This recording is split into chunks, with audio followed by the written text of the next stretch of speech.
El Pentágono dijo no tener pruebas de que el número 2 de las fuerzas iraníes, el general Soleimani, fuera a atacar 4 embajadas estadounidenses, como afirmó Donald Trump al justificar el operativo que llevó a su muerte. Entre tanto, hay protestas en Irán en contra del gobierno luego de que admitiera que derribó por error el avión ucraniano con 176 personas a bordo. Se cumplen 10 años del devastador terremoto en Haití. Un movimiento de magnitud 7 que dejó más de 300,000 muertos, destruyó la capital Puerto Príncipe y hundió la economía del país. El presidente Jovenel Moïse dijo este domingo que las heridas aún están abiertas. En España, Pedro Sánchez presentó un gobierno de coalición entre el Partido Socialista y el izquierdista Unidas Podemos. El partido de ultraderecha Vox convocó una manifestación en rechazo a ese gobierno que considera ilegítimo. Saludamos con mucho gusto a todos ustedes que nos siguen por la señal de France 24. Mi nombre es Alan Austria. Sean bienvenidos. El Pentágono afirmó que no existen pruebas de que el general iraní Qasem Soleimani, quien murió en un operativo ordenado por el presidente Donald Trump, tuviera planes de atacar las embajadas estadounidenses en Irak, como justificó el mandatario. La muerte del líder de la fuerza Quds de los guardianes de la revolución iraní sacudió a la República Islámica, que respondió atacando bases militares en Irak con presencia de tropas estadounidenses, lo que llevó a que, por error, Teherán derribara un avión comercial. Es por ello que hoy los iraníes protestan en las calles. Así nos lo reportó la corresponsal de France 24 en Teherán, Catalina Gómez Ángel.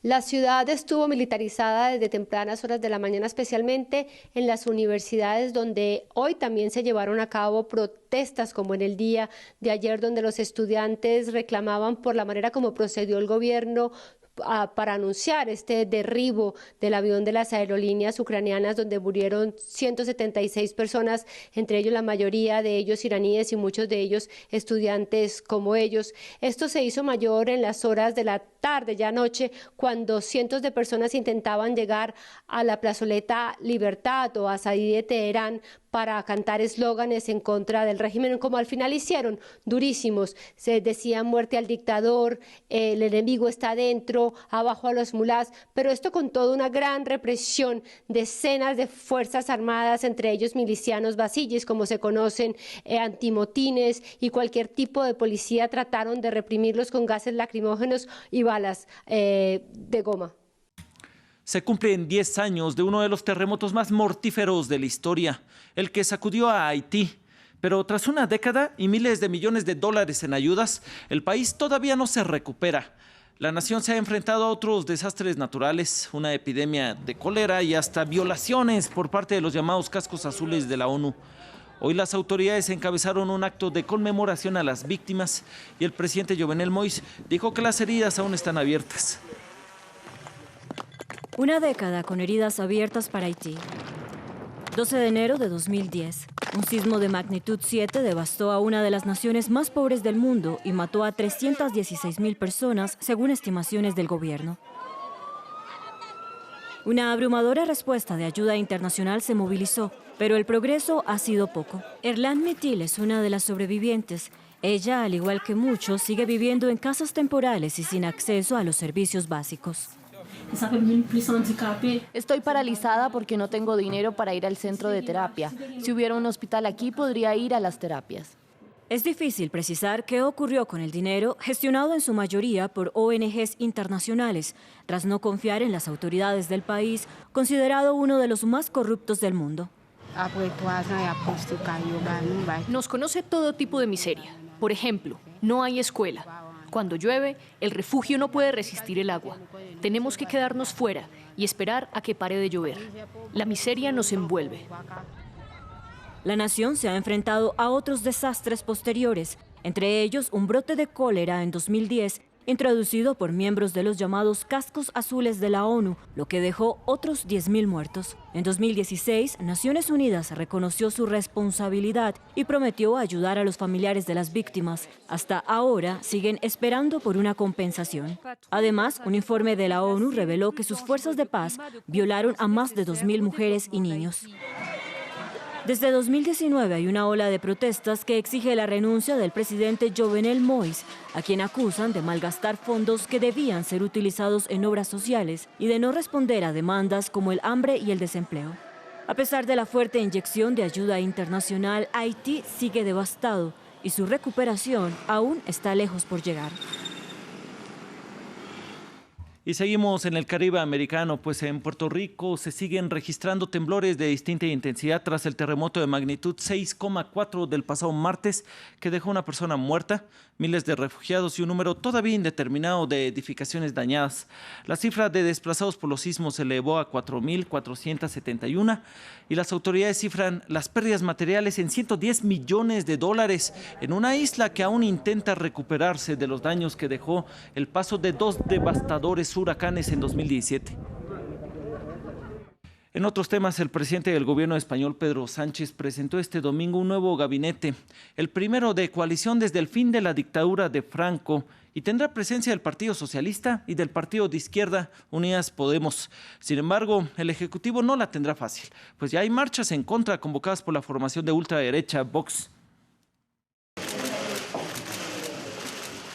Después de 2 convocatorias electorales en un año, al fin hay gobierno en España. El presidente del gobierno, Pedro Sánchez, presentó su gabinete, el primero de coalición desde el fin de la dictadura franquista en 1975 y que contará con la presencia del Partido de Izquierdas Unidas Podemos. Es un gobierno plural, es un gobierno de coalición, pero con un firme propósito de unidad. Es un gobierno que se va a nutrir de ideas plurales, pero que va a caminar en una única dirección, hablará con varias voces, pero siempre con una misma palabra. Sánchez aprovechó para reivindicar la paridad en el gobierno entre hombres y mujeres y prometió una nueva etapa de diálogo con Cataluña. Precisamente el líder del Ejecutivo necesitó, en su investidura del pasado 7 de enero, del apoyo de su socio de gobierno, Unidas Podemos, así como las abstenciones de partidos independentistas catalanes y vascos. La excepcionalidad de este gobierno ha coincidido con el auge del partido de ultraderecha Vox. La formación liderada por Santiago Abascal convocó el domingo cientos de personas en Madrid y Barcelona para protestar contra un gobierno que consideran ilegítimo. Exigimos a Pedro Sánchez que defienda el fundamento de la Constitución, que es la unidad de España, y detenga al condenado Quintorra. Las complicadas alianzas, la feroz oposición de los 3 partidos de derechas y la coyuntura económica mundial no pondrán fácil un gobierno que levanta tanta ilusión como escepticismo entre los españoles. Acorralado por una ola de críticas e incluso protestas en su contra, el primer ministro de Australia, Scott Morrison, reconoció que se pudo haber manejado mejor la crisis de los incendios que deja ya al menos 28 muertos y más de 2.000 hogares destruidos. Ha sido duramente criticado por el manejo que le ha dado a la crisis de los incendios en Australia. Pero este domingo, el primer ministro Scott Morrison dijo que su respuesta pudo haber sido mejor y destacó su compromiso para luchar contra el cambio climático. Hay cosas que hubiera podido manejar mucho mejor en el terreno. Estos son entornos emocionales bastante crudos. Debo decir que en un 95% las respuestas que he recibido en estos casos han sido muy positivas. Pero esos son ambientes sensibles, son ambientes muy emocionales. El primer ministro también es un hombre de carne y hueso. Pero no se han anunciado nuevas políticas y es poco probable que el cambio de tono logre apaciguar a los críticos que se están movilizando cada vez más. El viernes, protestas masivas sacudieron al país. Muchos critican las políticas energéticas gubernamentales y la gran dependencia del país al uso del carbón. Entre tanto, las llamas continuaron el domingo, mientras el país despertaba con nuevas noticias de más muertes relacionadas con la crisis. Un bombero muerto durante la noche en el estado de Victoria se convirtió en la víctima número 28 desde que los incendios comenzaron en septiembre. El gobierno prometió que destinará inicialmente $1.400 millones para financiar los esfuerzos de recuperación y reconstrucción durante los próximos 2 años y se mostró dispuesto a invertir más si es necesario. Y Lisboa inicia su año como capital verde europea y la ciudad portuguesa ya está entusiasmada por servir como ejemplo. Y es que Lisboa fue elegida por el notable progreso hacia la sostenibilidad y las ambiciosas metas definidas para el futuro en 5 áreas clave: energía, agua, movilidad, residuos y biodiversidad. Una designación que las autoridades lusas afrontan ansiosas para mostrar que cualquier país, por pequeño que sea, tiene un papel que desempeñar en la lucha contra el cambio climático.